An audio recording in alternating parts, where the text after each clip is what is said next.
What's up guys, this is Boondocks, and today I'm going to be showing off Skyforge. It's currently in closed beta, and it should be in open beta sometime during the summer.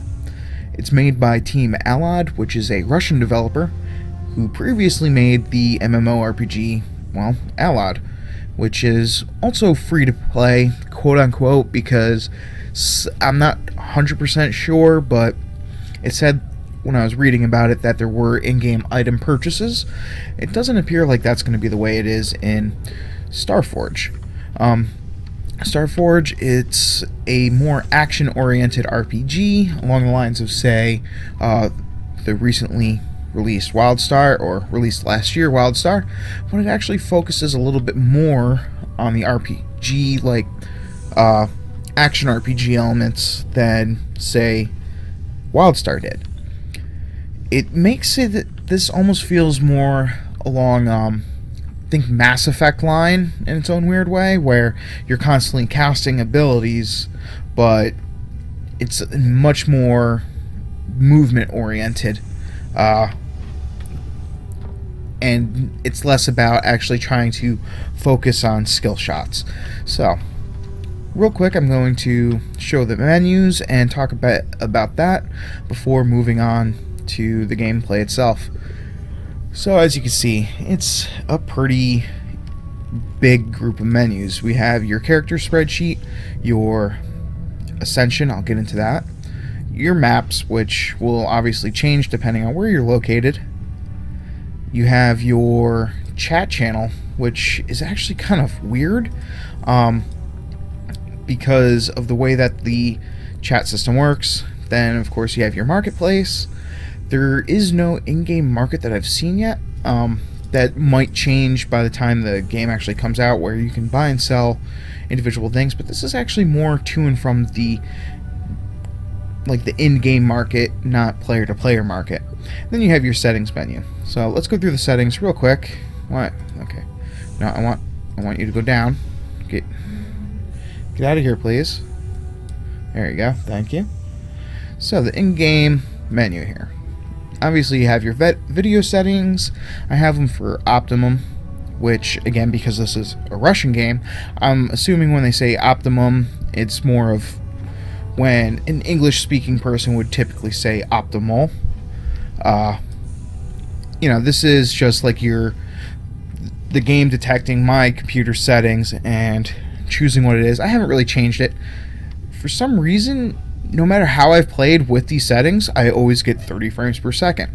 I'm not sure if the game itself just runs at 30 frames, which would be kind of disappointing if it did, but overall, yeah.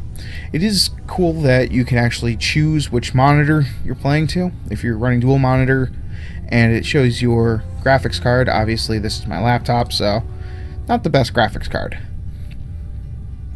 Then you have your object detail, all that crap that you can change the sliders on, so forth. With your screen resolution, does not go up to 4K. Not many games do nowadays. And yeah, as far as sound goes, I kept the voice volume up while turning everything else down just for the recording. And the reason the voice volume's up is because the voices are bad, and I want to be able to show that. As for controls, it's an MMO, so obviously you're going to have a lot of different button combinations that you're going to have to use. The one thing that's very distracting to me is, or not distracting but annoying, I cannot automatically hotkey my mouse in the game. Hopefully this gets changed by the official release, because I don't want to have to go and make macros for my mouse where the mouse already has buttons. Basically by that I mean I could set one of my mouse buttons to be Control 1 and then have this set up as Control 1 or whatever to control backspace, and then I could tell my mouse that the button on my mouse is that weird button combination and blah blah blah, and it would work together. But that's just way too much of a hassle. Then you have the basic game information. This is a little lacking in my opinion. It doesn't actually show, it shows your statuses, player names and stuff. I want to know if I'm getting heals, what types of damages I'm taking, from what direction, that type of thing. The taunts, all that type of information is necessary in an MMO. depending on the situation, and I would like to see that get added in this section to be expanded upon. So, what I was talking about before for chat, typically in MMO, when you wanted to talk to somebody, you would move your mouse to the bottom left, click on their name, and be able to talk. I have been able to find a way to get my mouse out of this targeting system, this third-person targeting view. So if I hit enter to type, yeah, it'll go into the area, and then I can hit control and cycle through the people in my area, find them and talk. I can choose the different channels. I think at the top of the list, nope, they were there yesterday. I can hit tab to cycle through vicinity, region, or individual players. That's how it works. But that's kind of annoying. What I found is if you wanted to invite someone to a group, you actually have to go to this section here, pop open your chat in these menus, and then see who's talking in the region, your vicinity, the individual conversations with other players. Yeah, it's just a little bit counterintuitive in my opinion. Here's where the group that you would build would talk, your friends, contacts, but like say if I wanted to add this person, I could then right click and then send friend request, this person invite to group, show his profile, so forth. Yeah, and just not exactly the most fun setup. This is kind of interesting. Yeah. So the game actually has an in-game forums and setup where, like, this is the news feed talking about upcoming parts of the game and stuff that they've recently released with the Phase 3 beta. You have your actual forums where other players will post. This is the same as online, and I just think it's kind of interesting that it's in the game here, so if you need to look something up, you don't have to alt-tab, though that's still probably going to be quicker. And then you have communities. Not totally sure what these communities are really making up for at this point, but it's just kind of still interesting that it's in here. And then of course you have your report and error, because it is a MMO and there's always going to be errors. It's just too big to not be. And then you have your support, where you can click around and find your fixes. A map's a map. The interesting thing is if you click on this, it'll actually bring you to like an information page that gives you real basic stuff, and then people talking about it. So you can't find the shop. If you want to hit the shop, you hit the end button right here, or you can just hit escape and go through the menus, or hit end and it brings you to the shop. You can do that anywhere. That's going to be the last thing I talk about. Here you have your character sheet. You have your bag, pretty straightforward. You have your different pieces. Here's a blueprint used in missions for adepts, can be gained as reward for completing adventures, blah blah blah. Yeah, so not totally sure what they're used for. If I double click on it, it doesn't do anything, but again, I'm new. It's something new to learn. If you want to expand your backpack and get more space, you just have to spend credits. This is the in-game currency. It's not anything that you'd have to pay for with real-world money. Again, this is going to be a free-to-play game, which means that there's going to be real-world purchases in order to fund the servers. Chances are that's going to be mostly cosmetic stuff, but there's always the chance that they're going to have weapons and other items, which is unfortunate if that happens, because that lowers my particular desire to play. As you can see, there is a bunch of different currencies. So you have your in-game money, your real-world money, and then you have these weird limits where after you've gained X amount per week, you stop gaining certain things and start gaining Sparks of Transgression and Celestial Threads, which is another form of currency. And this also keeps track of weird items that you find in the environment, which you can then spend to buy different costumes and cosmetic effects. You have Sparks of Progress. This is from completing challenges with different classes. These are your sparks of balance, creation, destruction, and replicators. These are extremely important because this is how you actually level up in the game. And leveling up is really weird in this game. As for equipment, this is one of probably my biggest disappointments so far, and hopefully this gets changed up by the final cut of the game. But if you change your weapon, which I don't have, I've yet to find any weapon that actually changes my visuals of the weapon I'm currently using. Additionally, as you can see, there's no like actual armor slots for, say, head, chest, gloves, pants, boots, you know, the typical item slots. It's just weapon, weapon, 4 ring slots. So yeah, it's not going to change your appearance that way, which is kind of depressing because I always liked finding that new pieces of equipment and then popping it on, see how it looks with all the old stuff you were wearing, and then dyeing it and making weird combinations, and then possibly transmogging it later to give different looks. No, this game just bypasses that and everything looks the same. Hopefully, they have been talk on the forums about having multiple different item appearances by release. But if you want to make your character look different, all you have to do is come over to the style room. And this is where real-world money will get spent to unlock extra visuals, as well as being able to purchase them in-game. Real quick, I'll show that. Just come here, go into costumes, and then you can buy things using this in-game currency, the celestial threads. There's also some over in here. As you can see, though, they're quite expensive. I've only got 7 of these ancient relics, and it costs over 1,000 in order to purchase that. So I'm thinking it's going to be a gate in order to get people to spend money to buy the cosmetics, which is a good thing because as long as people are spending money on cosmetics, it keeps the game alive, assuming people want to play the game. And in order to do that, it has to be fun, and we'll get to that in a bit. So yeah, if you want to change your appearance, you just come in here, and it's pretty straightforward. Select your different clothing. Like, you can apparently just run around in your undies if you so desire. This is like your class uniform, and then you can go really ridiculous with it. Suit and tie, maybe. Change the color around. Yeah.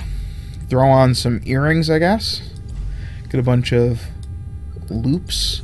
Maybe a gauge in there. I never understood the gauge thing. It was after my time in school, like high school and everything. I was already done with all that crap by the time gauges became popular. Put on your different headpieces. This will be whatever your class headgear is. Some classes don't have any, such as the Crowmancer. Then you have masks and glasses. Well, I gotta take off the headgear first in order to see the mask. But yeah, you can kind of customize your character a little bit by going through this. And again, later on you'll unlock more and more items to make yourself even more unique. So what's the real interesting thing? Oh, real quick before I get into that, I apologize. You can, after designing your first character setup, like I gave mine a gut to resemble myself as far as the hair, the beard, eye color.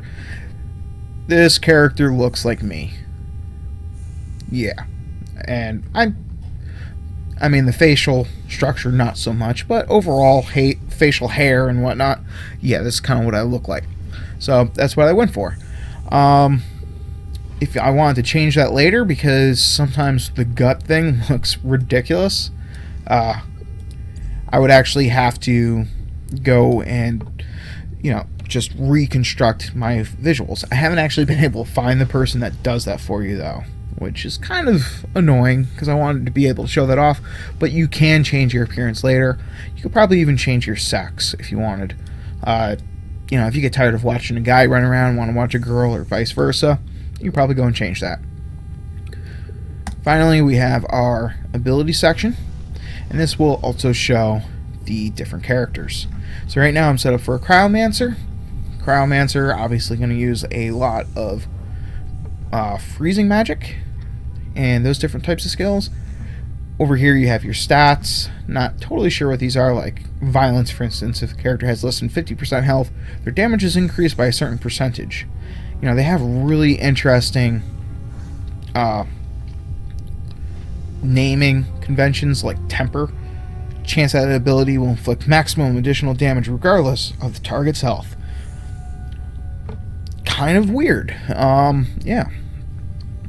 But the main thing about this game is it kind of plays like Final Fantasy 11, or not 11, 14, the job system. So right now I'm a Cryomancer. If I want to change jobs to Gunner, which is my most played, I just click change class and wait a couple seconds, and boom, I'm suddenly a Gunner.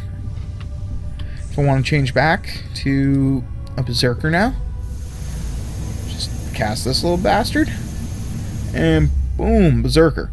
Now the reason my numbers keep changing on the bottom is because of the items I have equipped. Oh man.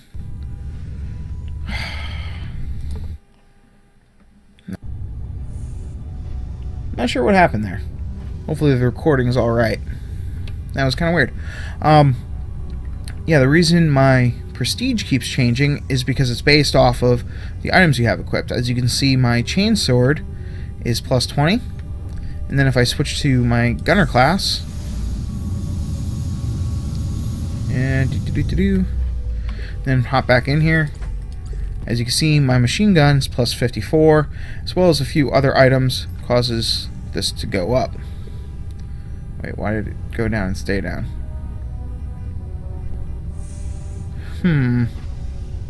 That's odd. I don't like that. Did I actually just lose prestige? Well, that sucks if I did, because you need to increase this in order to unlock different progression. And the way that you progress is by spending your sparks on this very, very long tree of different abilities. As you can see, I've barely started to scratch the surface, but if you come down and check out the node, they're pretty straightforward. It kind of reminds me of, say, Final Fantasy X, where the grid type design, where you have to spend points in one area to move on to the next, and as you move along you unlock different abilities. So right here, my next point, I will gain 7 prestige, 7 might, and be able to move on to gain a future ability. Whereas if I look, and that was going to cost me about 75 sparks of destruction. If I come way down over here, take a look over here, see how much it costs down this way. 150 sparks, 115 sparks. And we finally start getting our end of game talents. So it's going to obviously take a while to move over here. If you build up prestige, you can use that to unlock future sparks, and one thing feeds into the next. So apparently, as you do change classes, you lose some prestige, so it's more beneficial to level up one class straight through. But at any time, you can switch to another class if you so desire, and that'll let you play an entirely different playstyle. For instance, the Berserker and the Paladin being tanky, Berserker being offense, they work on a combo system. Cryomancer is more of a AoE burst, and the Gunner is like a single target sustain damage, and Lightbinder is like your supporty heal. So each one plays differently. Because Paladin Berserker, very combo oriented. It's like attack multiple times with the left mouse button, and it'll change up whatever your right mouse button's attack will become. The Gunner, you have to build up different types of heat energy. If you can start to overheat in one gun, then swap to the other after building enough heat energy to use it, so on and so forth. And that's going to be the class I show off, because this is the one I know know the most about. One final note, where is it? One interesting thing, where are you, is in this talent calculator, it shows additional classes.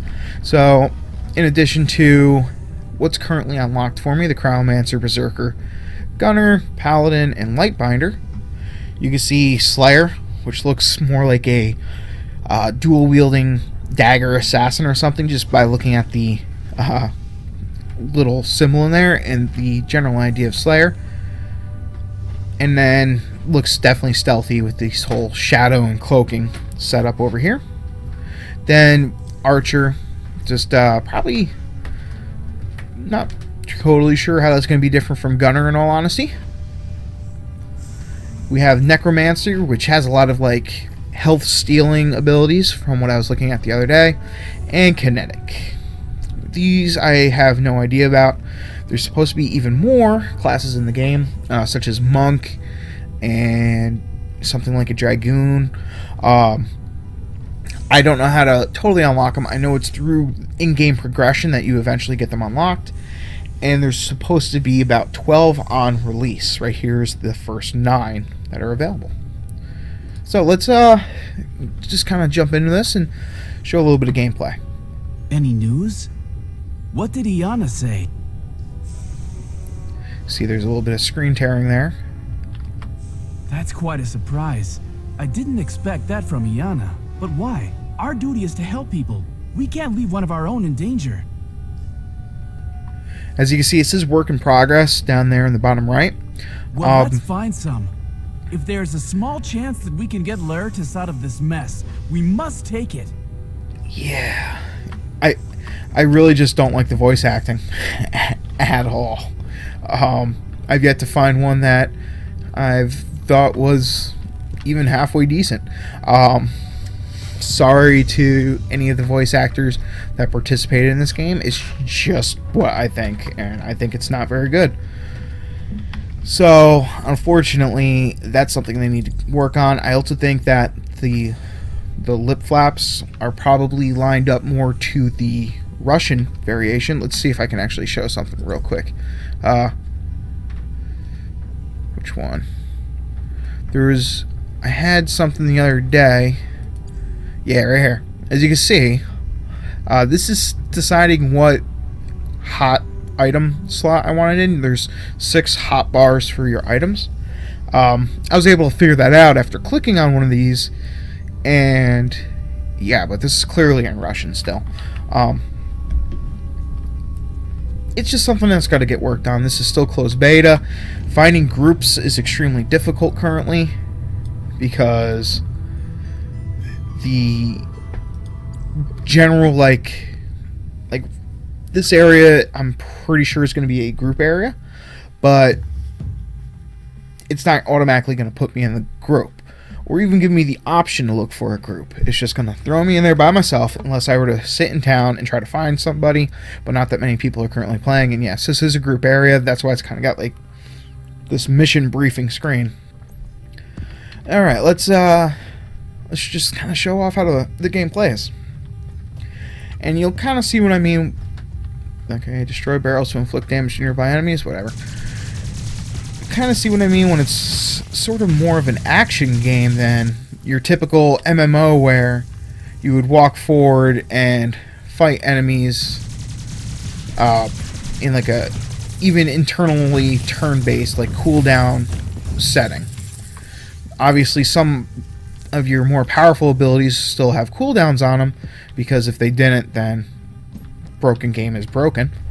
But overall, this is more of an action-oriented style.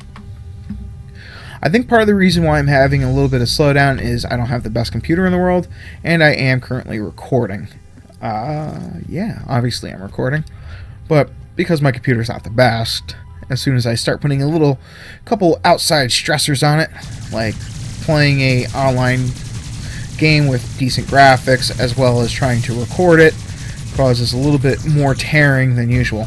So right here I'm going to use my finisher. The enemy tries to run away from the finisher and then explodes all over the place. Kind of fun.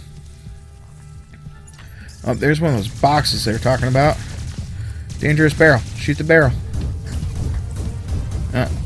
I didn't shoot it in time. But I can lay down a nice little AoE chain. I'm hoping to get like a decent sized enemy soon, because right now just spraying and praying against all these little weak bastards, it's kind of boring. Alright, this is looking like it'll be a boss fight area up here, actually.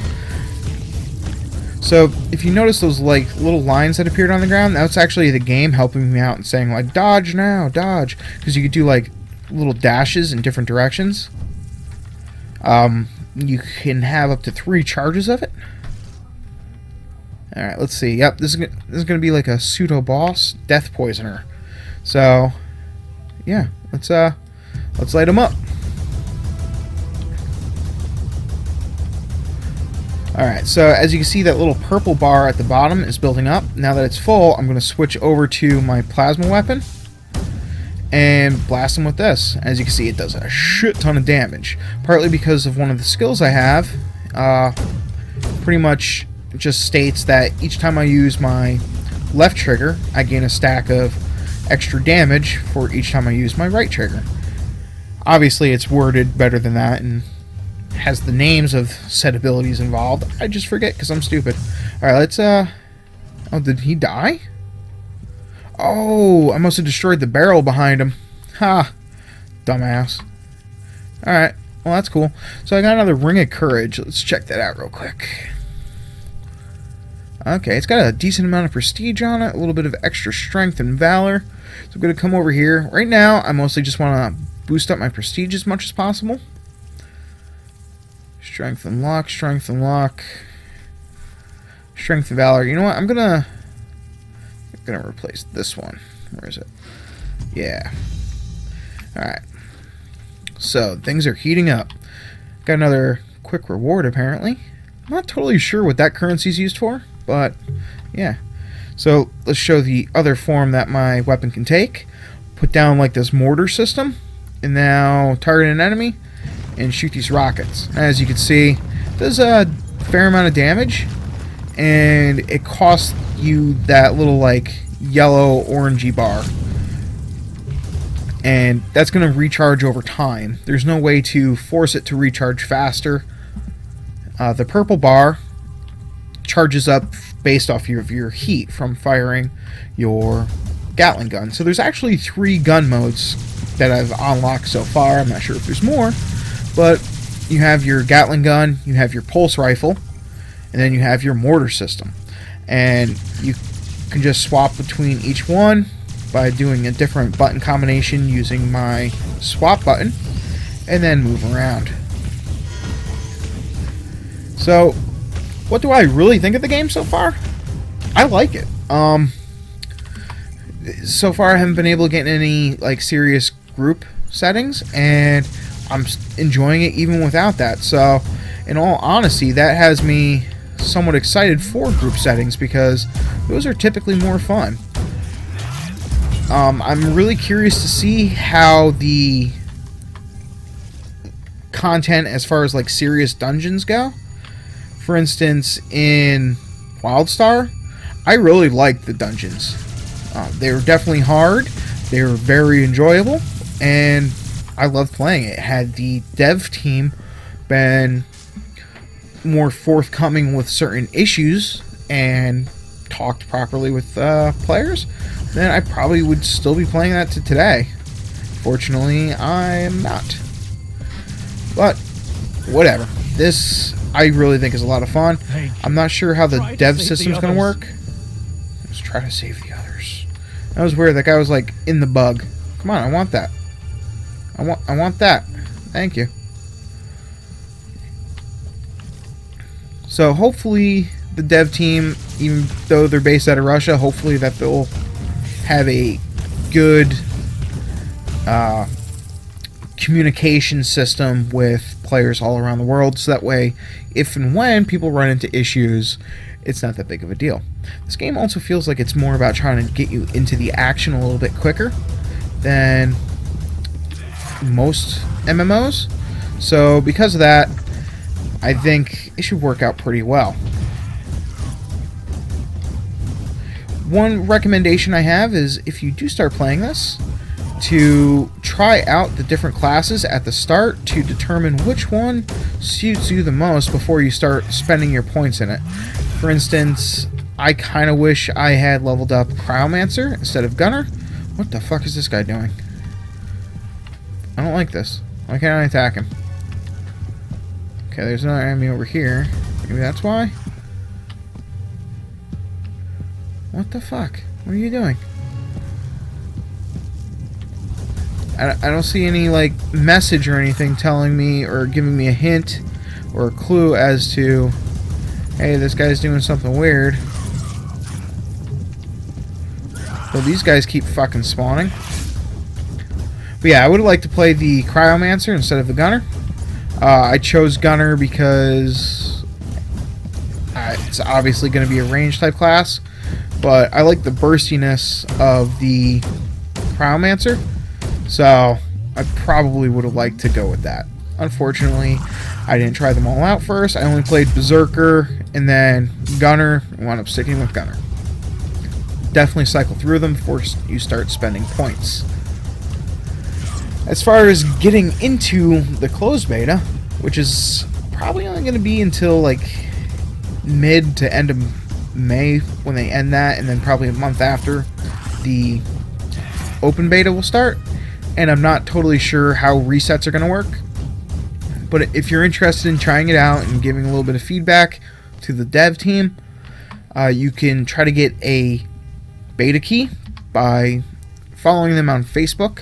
I don't have their Facebook page stuff, but if you look up Skyforge online, you're obviously going to find it.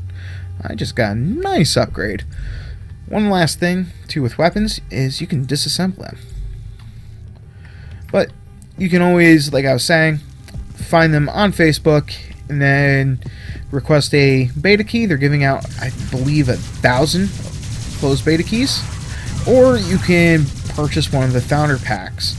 The founder packs come with some additional costumes when the game's finally going to be released. They come with a mount or two, some in-game currency to help you purchase things that you want instead of just things that the game gives you. From buying the founder pack, you get like a title that you're a founder on the forums and stupid shit like that. All in all, if you don't get a beta key and you want to try the beta, go for it. But again, the game is going to be free to play. So if you don't care about that type of stuff and you want to make a free to play game actually free to play by not purchasing anything for it, then go right ahead. Just wait until the game gets released and then pick it up that way if you want to try it out. However, the way I look at it is typically, if you want to play the game now and you're helping the dev team get that little bit of extra money to push through, it might be worth it if you have that type of money to throw around. It's almost like a wow, why can't I think of it?